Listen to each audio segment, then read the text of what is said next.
merespon atau bertanya. Dipersilakan. Silakan Pak Haji Rahiman. Assalamualaikum warahmatullahi wabarakatuh. Waalaikumsalam warahmatullahi. Melihat fenomena sekarang di mana kita masih dalam suasana pandemi, ada beberapa sikap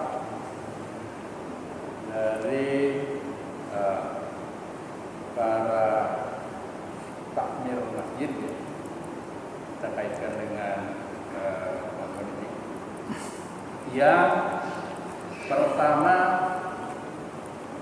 apakah dia tidak peduli dengan adanya pandemi ini, atau dia mengambil sikap bahwa seperti di agama yang pertama tadi, menerima saja dengan kondisi ini seolah-olah sudah sunatullah, atau dia tidak sadar bahwa dalam kehidupan berbangsa dan bernegara itu sebagai ada ayat bahwa atiullah wa atiur rasul ulil amri minkum.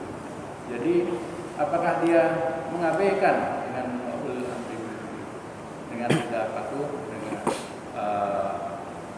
aturan pemerintah, dan sedangkan pemerintah sendiri juga dia mempunyai amanah, dia harus menjaga rakyatnya supaya dia tidak terhindar dengan wabah yang sedang merajalela ini. Jadi yang ingin saya tentang sikap dari para takmir atau para pemimpin lokal ini, apakah dia sesuai dengan aturan agama kita, atau dia mengandalkan egonya saja? Ya. Terima kasih, pertanyaan yang bagus, langsung dijawab saja. Sebenarnya dari apa yang disampaikan oleh penanya tadi sudah terjawab ketika memberikan kesadaran bahwa di dalam hidup itu hablum minan nas, hablum minallah, termasuk juga ketika ada sesuatu keputusan yang terjadi dalam suatu tempat yang diikuti hanya dua, yaitu bagaimana ketentuan agama, ketentuan Allah gitu kan, dan ulama dalam hal ini menjadi warasatul anbiya, dan umara, yaitu pemerintah. Namun demikian, kaitannya dengan kondisi yang kita alami, memang terus terang tidak bisa kita pungkiri bahwa di sebagian saudara-saudara kita yang berada di organisasi masjid atau DKM memberlakukan hal yang berbeda, misalkan protokol kesehatan tidak dijalankan begitu ya dalam proses ibadah dan sebagainya. Itu juga ada sebagian yang sangat ketat begitu kan. Nah, dalam menjawab hal ini memang kita harus melihat dua sisi, bahwa kesadaran masing-masing orang menjadi sangat berbeda ketika merespon sesuatu yang tidak menyenangkan. Dalam hal ini adalah situasi contoh prokes itu, Bapak-bapak sekalian atau rekan-rekan, ketika kita di situasi normal, contoh sederhananya saja, memakai masker itu sesuatu yang sangat terganggu secara aktivitas pada awalnya. Tetapi timbul sebuah kesadaran kalau masker ini hanya sebuah benda, hanya menutupi tanpa diiringi dengan kesadaran, maka itu tidak akan terjadi dipakai. Maka seringkali kita lihat orang memakai masker tidak sempurna, diturunkan ke bawah, jadi terlihat hidungnya malah menjadi droplet, menyebarkan penyakit. Dia sadar, dia tahu bahwa ini adalah prokes, tapi dia tidak menyadari dirinya. Begitupun ketika ada sebagian takmir masjid yang tidak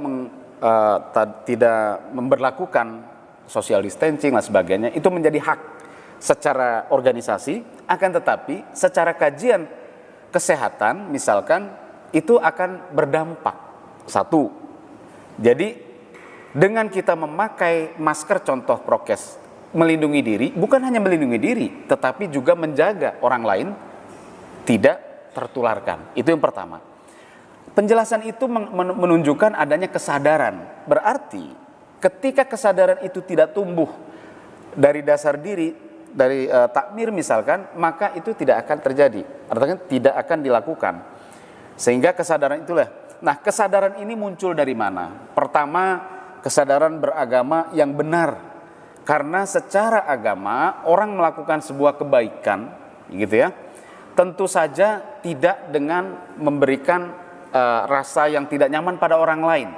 Artinya apa? Kebaikan itu betul-betul tumbuh karena dia ingin melakukan kebaikan yang karena Allah misalkan.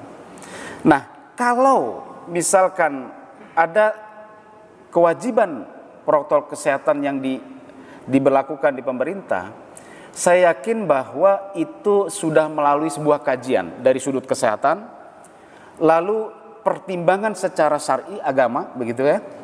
Tentu MUI memberikan satu lembaga yang kredibel dan itu mewakili umara.